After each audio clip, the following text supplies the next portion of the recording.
All right, everybody. I just wanted to make a quick video talking about a sensitive topic.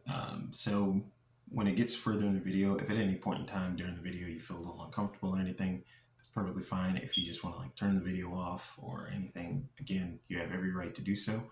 That's good. And also I want to preface this video with the fact that I know that people will hear things I say more often than not. People will say, well, why are you saying it? Or does it need to be said, or so on. But whenever I make videos or whenever I make any statuses, because I always want to say posts, but statuses, whatever. Anytime I make those or videos like these, the premise of them is to hopefully incite some change, get people to do some introspection, and also um, get people to kind of rationalize their lines of argumentation and understand why I feel the way I do and kind of get a better grasp on that. So more often than not, again, that's the principle behind it. But with that said, I want to start this off with a scenario.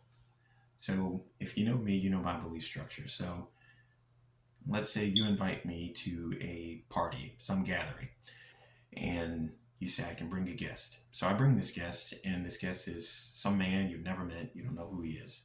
So I bring the guest, and you're like, man, I wonder who this guy is. And then I plant a giant kiss on him, like right on the lips.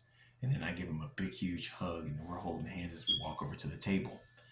So now, knowing who I am, knowing my beliefs, and you seeing this, how would that make you feel? Would you feel put off? Would you feel kind of like grossed out? Would you feel excited, like happy, that I'm living, my truth? Or would you feel, a sense of, indifference? How would you feel having seen this? What would it make you feel like? So now if we continue the story, we're at the table, I'm eating with this gentleman, we're hugged up on each other, laughing and joking with everybody. And so, of course, the question will be asked, how did I meet this person? How did this come to be? And so I espouse and tell you, well, I've known this person pretty much my whole life. I've loved him all this time. And people are like, really? Wow, that's so great to hear. That's a magical thing. And I say, yeah, because we grew up in the same house.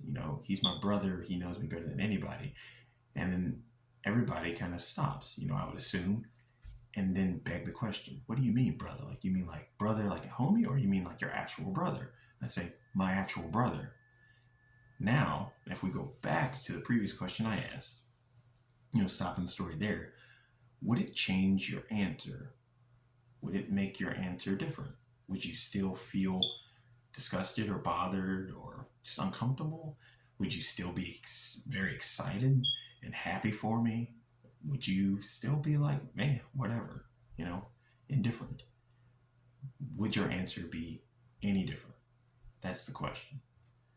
And so just kind of bottling it all into one spot there, I wanted to kind of paint that picture because more often than not, people such as myself, Christians and people who are not religious really at all, will be painted as homophobic, bigots, a number of other egregious terms, all because we disagree with like one aspect of a person's life or another. And people will say, you're all these things, but they'll fail to see that using the same line of argumentation, such as love is love and it doesn't affect you, these are adults, leave people alone doing their own thing in their own privacy, whatever. When people use that line of argumentation, and again, it doesn't feel good when people kind of attack you, so that's the reason why I say, okay, well, if you're going to attack me in such a way and treat me like that, can you at least take the time to do some introspection and say, are there any subjects to which I would respond the same way or I wouldn't feel comfortable with? And that's why I use incest, because it puts people in that space. Because if it's me and my brother, and we decide to get together and we decide to start trying to love one another and all this stuff, what would make it wrong or weird or strange, from that line of argumentation? Because it's just love, so it's not anything different. It's love between a man and a man, so it's a homosexual relationship, but it's just between siblings. That's the only real difference. So it still fits in the love is love. It still fits into the criterion of it doesn't affect you or harm you. And it also fits into the same criteria of it's consenting adults. Consenting adults. So what difference does it make? You shouldn't be against it, right? And that's why I use it, because it allows people to kind of see themselves and say, well, you know what? I do really feel strongly about that. Like, I don't support that. But for the same reasons I say I don't support that, he says he doesn't support these other things I do support. So for me to call him a monster or any of these other, again, egregious terms, I would also have to take those same badges for myself because of how I feel towards this particular subject that fits all the other criteria. So that's the reason why I use it so well. But another aspect too that I want to touch on here really quickly, 'cause I'm trying to keep the time low on this. Another aspect I want to touch on really quickly when it comes to this, because there's a lot of nuance. I mean, there's a ton of nuance to all of these subjects. I mean, there's clearly more to this, even on the 2S LGBTQ AIP plus side. There's way more to be discussed and to be understood. And this is also the reason why I tend to tell people, please come talk to me so I can have these discussions with you. I would love to hear what's brought you to your line of reasoning, what makes you feel the way you do, what events in your life have led you down what paths. Like, that stuff is interesting. I want to know people because I care about people. I care deeply about people. Like, and if you know me, you know how I treat people. Like, I try to be as kind to people as possible, respectful. I try to do my best to understand, so whenever I'm listening to people tell me a story, I'm not listening to reply. I'm listening to understand. I'm trying to take in what they're saying and get why they feel the way they do, not just looking for a sound bite or a moment that I can, use to rebuttal. Like, that's because it doesn't get you a good discussion. That doesn't get you to know someone. That just gets you to a place where you're going to ignore everything they said and then jump in when you get the opportunity to slap them with something else. Like, it's not beneficial to anyone. So again, that's kind of to that point. But one other aspect that I do want to touch on is the idea when people say that, like, things don't affect you, so leave them be. But as human actors in this society and in our communities, we automatically have an effect on each other. And our choices are not isolated. Whenever we make public decisions or choices, or even some private decisions and choices, they are going to have an effect on everyone else at large.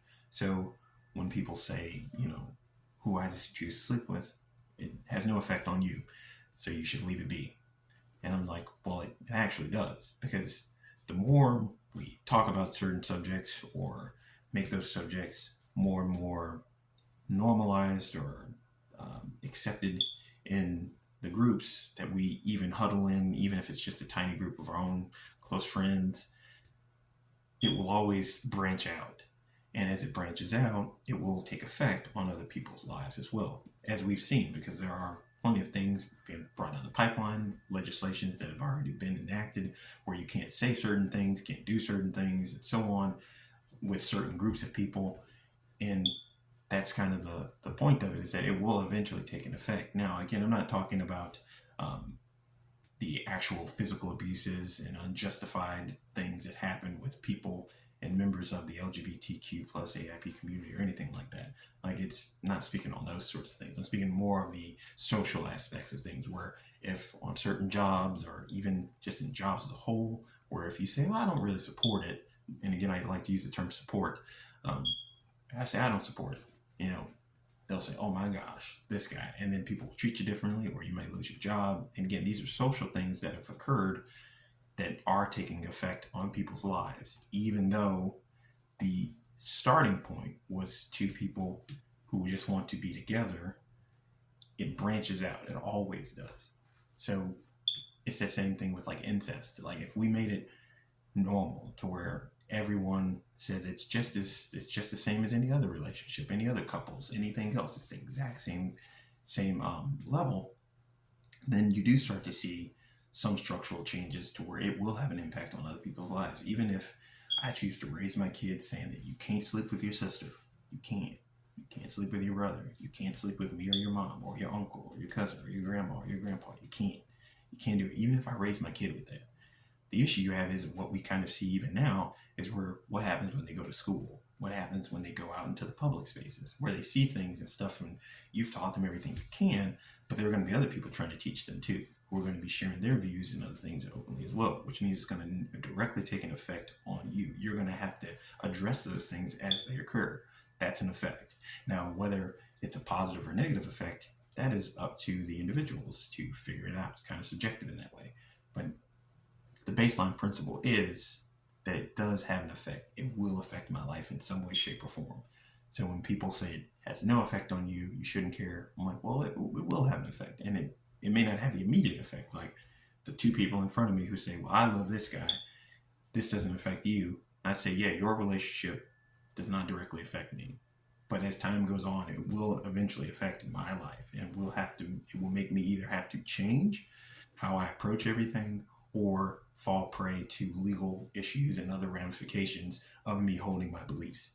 So, yeah, like we all have an effect on each other, and we all have an effect on the society as a whole. So when people say there's no effect, I don't believe that's a correct statement at all. I believe that there are effects, but it's just what effects we consider negative or positive.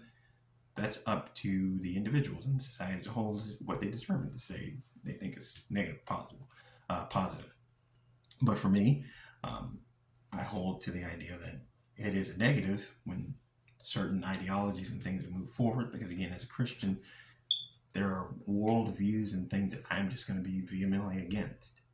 But again, as I tell everybody, every time I'm going to treat you with respect. I'm going to treat you with kindness, love, and care as best as I can at all times. And even though I disagree, I will still say that you have every right to believe the thing that you believe, whether I think it's right or wrong. So I wish people would extend that same courtesy to me sometimes, but it is what it is. This is the world that we have. And I just hope that as people see me living my life according to Scripture, speaking according to Scripture, doing everything according to what Christ has given, hope that they would take the same walk. But if they don't, they don't. I'm not called to use legislation, generally speaking, to do anything to make someone conform to a biblical principle. And the reason why I say generally speaking is because there are outliers like murder. Like obviously I support governmental action and things in place, whether it be law enforcement, whatever, to stop people from murdering each other or just to catch people after they have committed the act. So, of course, there will be overlap in those sorts of things. But for anything else that's just more internal stuff, then no, I'm not called to try to force you out of that. And even if there was some legal stuff done, you can't make someone switch those beliefs. Because if someone tried to lock me up for what I believe, locking me up is not going to make me stop believing what I believe.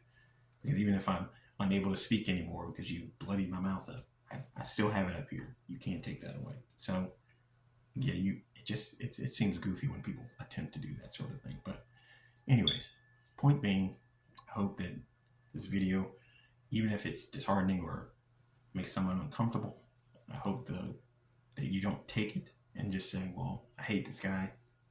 I hope you're saying, you know what, I can understand why he feels the way he does. I get it. Makes sense. So that's the goal.